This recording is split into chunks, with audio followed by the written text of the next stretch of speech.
त्रिद्धशपति मुकुट तटगतमणि गणकरनिकर सलिलधाराधूत क्रमकमलयुगल जिनपति रुचिर प्रतिबिंब विलय विरहित निलया निलयानहमिह महसा सहसा प्रणिपतन पूर्वमवनोम्यवनो त्रय्यां त्रय्या शुद्ध्या निसर्गशुद्धान् विशुद्धये घनरजसा भावनसुरभवनीश द्वासप्ततिशतसहस्रसङ्ख्याभ्यधिका कोट्यसप्ततरोक्ता भवनानां भूरि तेजसां भुवनानां त्रिभुवनभूतविभूनां सङ्ख्यातीतान्यसङ्ख्यगुणयुक्तानि त्रिभुवन जननयनमन प्रियाणि भवनानि भौम विभुकनुतानि यावन्ति सन्ति कान्तज्योतिर्लोकाधिदेवताभिनुतानि कल्पेनेकविकल्पे कल्पातीते हविन्द्रकल्पानल्पे विंशतिरथत्रिसहिता सहस्रगुणिता च सप्तनवतिरोक्ता चतुर्धिकाशीतिरथ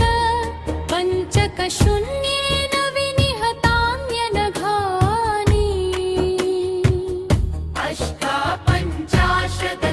अष्टापञ्चाशदतश्चतुशतानि हमानुषे च क्षेत्रे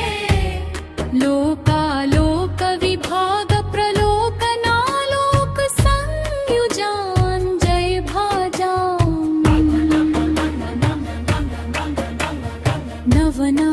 नवनवचतुश्शतानि च सप्त च नवति सहस्रगुणिता पञ्चाशत् पञ्चवियत्प्रहता पुनरत्र कोटयोष्टोक्ता तावन्तेव सतामकृत्रिमान्यथ जिनेशिनां भवनानि भुवनत्रितये त्रिभुवन सुरसमिति समच्चमानसप्रतिमानि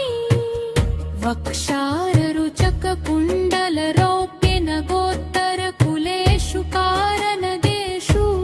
कुरुषु च जिनभवनानि त्रिष्टान्यधिकानि तानि षड्विंशत्या नन्दीश्वर सद्वीपे नन्दीश्वर जलधि परिवृते धृतशोभे रथकर्णिकर सन्निभरुन्द्रयशोभिततदिङ्महि मण्डलके तद्धत्याञ्जनदधिमुखरतिकर्पुरुनगवराख्य पर्वतमुख्या प्रतिदिशमेषामुपरि त्रयोदशेन्द्रार्चितानि जिनभवनानि आषाढकार्तिकाख्ये फाल्गुनमासे च शुक्लपक्षे इष्टम्या आरभ्याष्टदिनेषु च सौधर्मप्रमुखविबुधपतयो भक्त्या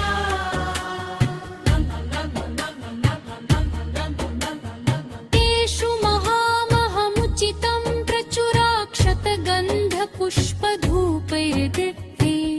सर्वज्ञप्रतिमानामप्रतिमाना प्रकुर्वते सर्वहितैषिणी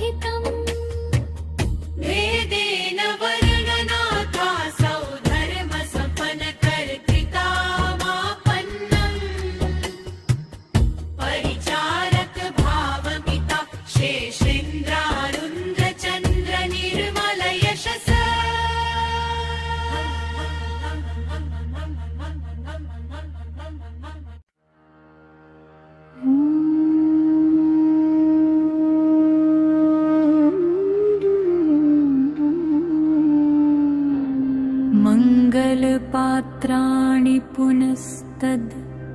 देव्यो बिभ्रति स्म शुभ्रगुणाढ्या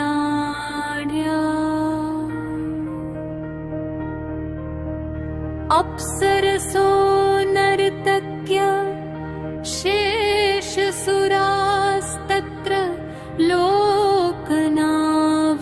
लोकनाव्यग्रधिया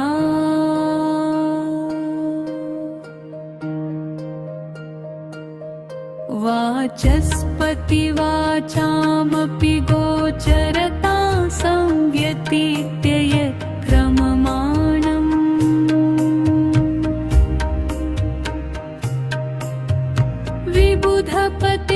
विबुधपतिविहितविभवम् मानुषमात्रस्य कस्य शक्तिस्तोतुम्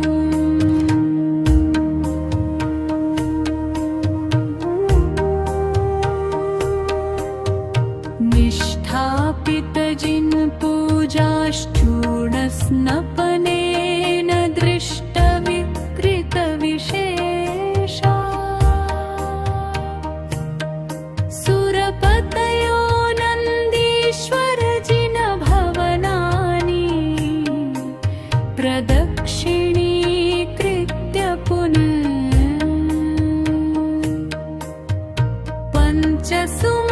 पञ्चसुमन्दरगिरिषु श्रीभद्रशालनन्दन सौमनसम्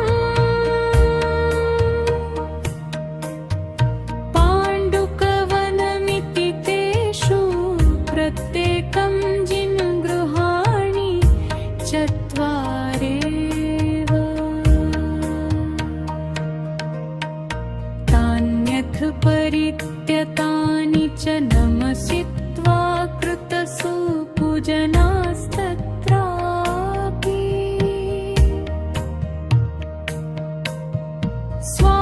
स्वास्पदमीयुः सर्वे स्वास्पदमूल्यं स्वचेष्टया सङ्गृह्य सह तोरणसद्वेदिपरीतवनयागवृक्ष मनस्तम्भ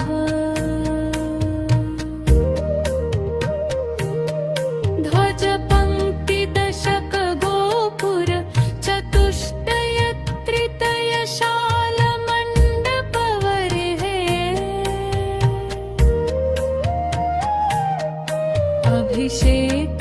अभिषेकप्रेक्षणिका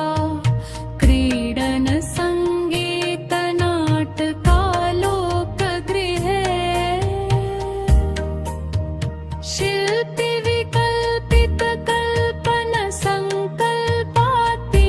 शिल्पिविकल्पितकल्पनसङ्कल्पातीतकल्पने समुपेते वापि सत्पुष्करिणी सुदीर्घिकाद्यम्बुसंसृते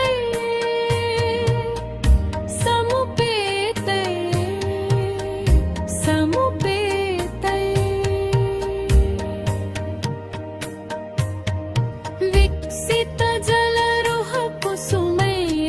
विकसितजलरुहकुसुमैरभस्यमाने शशिग्रहक्षै शरदि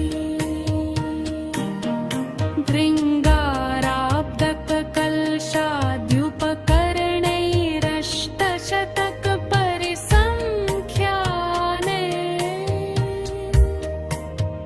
प्रत्येकं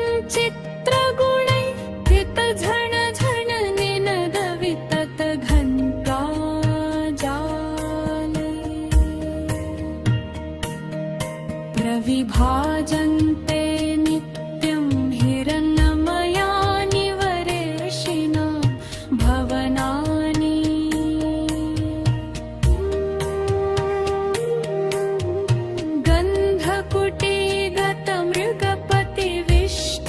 गन्धकुटीगतमृगपतिविष्टररुचिराणि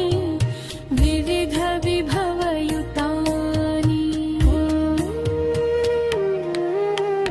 येषु जिनानां प्रतिमा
कल्पान्मुक्ता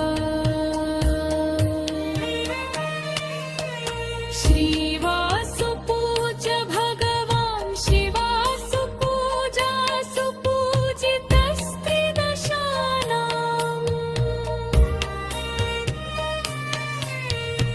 चम्पायां दुरितहर परमपदं प्रापदापदा मन्तगत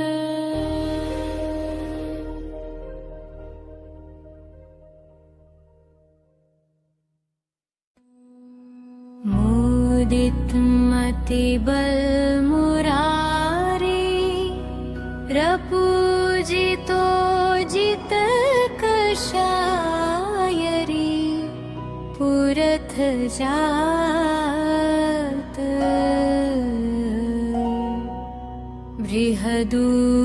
बृहदूर्जयन्त शिथिरे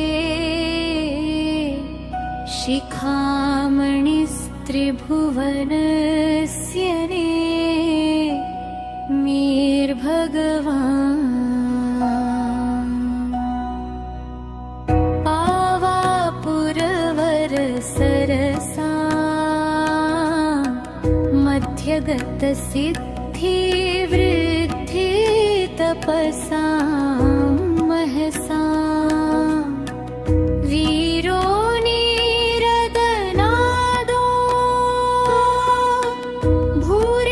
भूरिगुणश्चारु शोभमास्पदमगमत्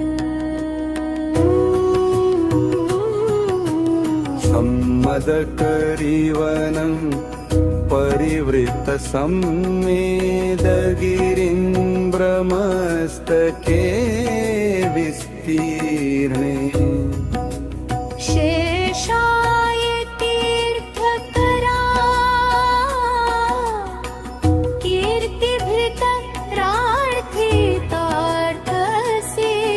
कीर्तिभृतरार्थितार्थसिद्धिमवापन् शेषाणां केवलिना मशेषमतवेदिगणवृतां साधूना गिरितलविवरदरी सरिदुरुवनतरुविटपि जलधिदहनशिखासु मोक्षगति हेतु भूतस्थानानि सुरेन्द्ररुन्द्र भक्तिनुतानि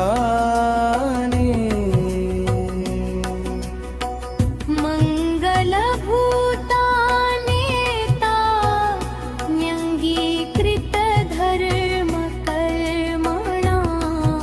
न्यङ्गीकृतधर्मकर्मणामस्माकम्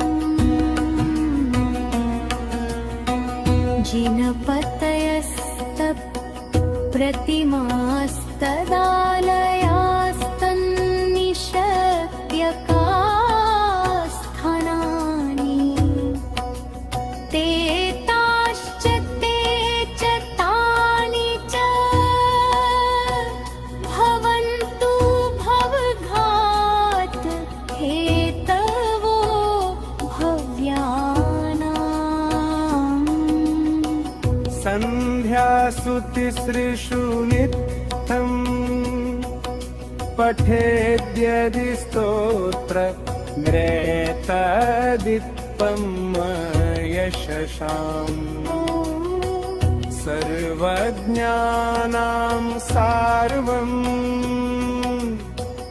लघु लभते श्रुतधरेडितं पदममितम् नित्यं निस्वेदत्वं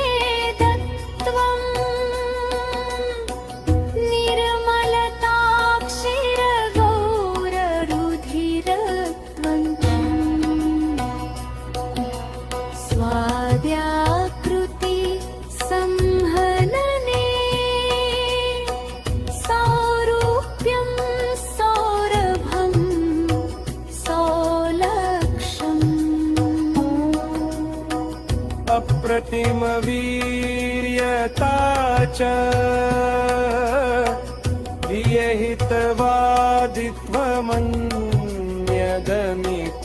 व्यहितवादित्वमन्यदमितगुणस्य प्रथिता दश विख्याता स्वतिशय धर्मा स्वयं भुवो देहस्य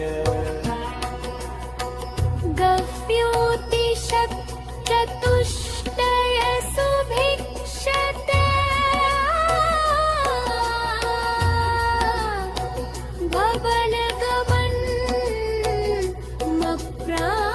भवनगमन्मप्राणिवध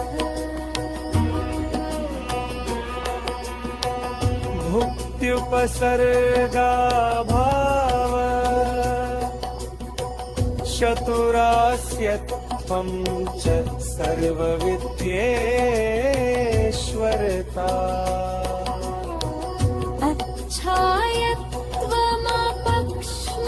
अच्छायत्वमपक्ष्मस्पन्दश्च समप्रसिद्ध नखकेशत्वम् स्वतिशय गुणा भगवतो घाति क्षयजा भवन्ति तेऽपि दशैव सार्वार्थमागधिया भाषामैत्री च सर्वजनता विषया सर्वैर्तु फलस्तव प्रवाल कुसुमोपशोभित तरुपरिणामा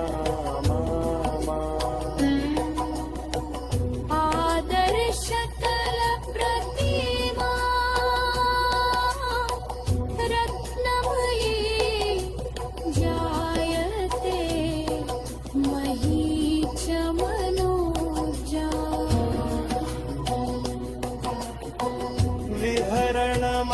विहरणमन्वेत्यनिल परमानन्दश्च भवति सर्वजनस्य मरुतोऽपि सुरभिः बन्धव्यामिश्रा योजनान्तरं भूभागम्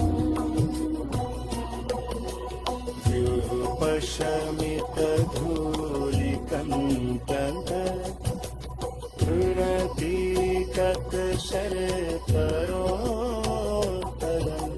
तृणतीकतशरतरोत्तरन्ति तदनुस्तनितकुमारा विद्युन्माला विलासहासविभूषा प्रकिरन्ति सुरभिगन्धिम् गन्धोदकवृष्टिमात्यया विकशत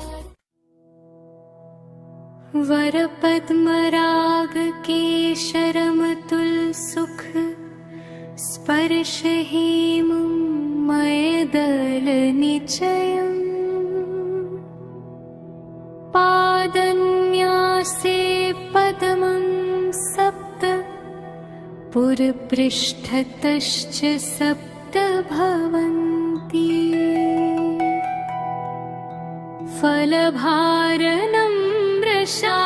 फलभारनम्रशालिब्रीयादि समस्तसस्यधृतरोमाञ्चा परिहर्षितेव च भूमि त्रिभुवननाथस्य वैभवं पश्यन्ति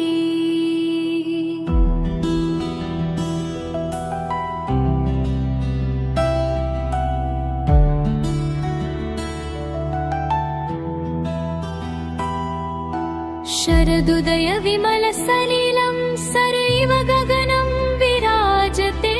विगतमलम्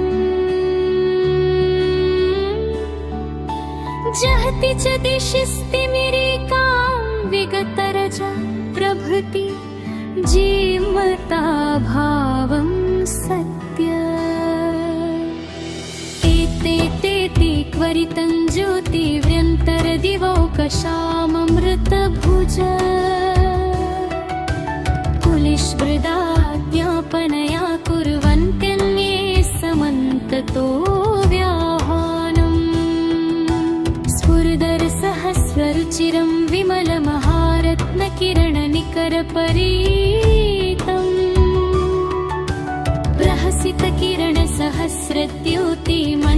प्रहसितकिरणसहस्रद्योतिमण्डलमग्रगामि धर्मसुचक्रम् इत्तिष्टमङ्गलं च स्वादर्शप्रभृतिभक्तिरागपरीतैः उपकल्प्यन्ते त्रिदशैरेतेऽपि निरुपमातिशया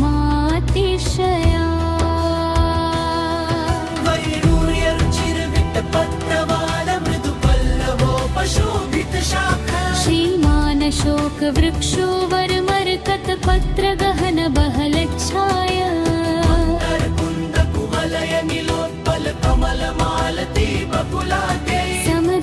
समदभ्रमरपरीतैव रामिश्रा पतति कुसुमवृष्टिर्नभस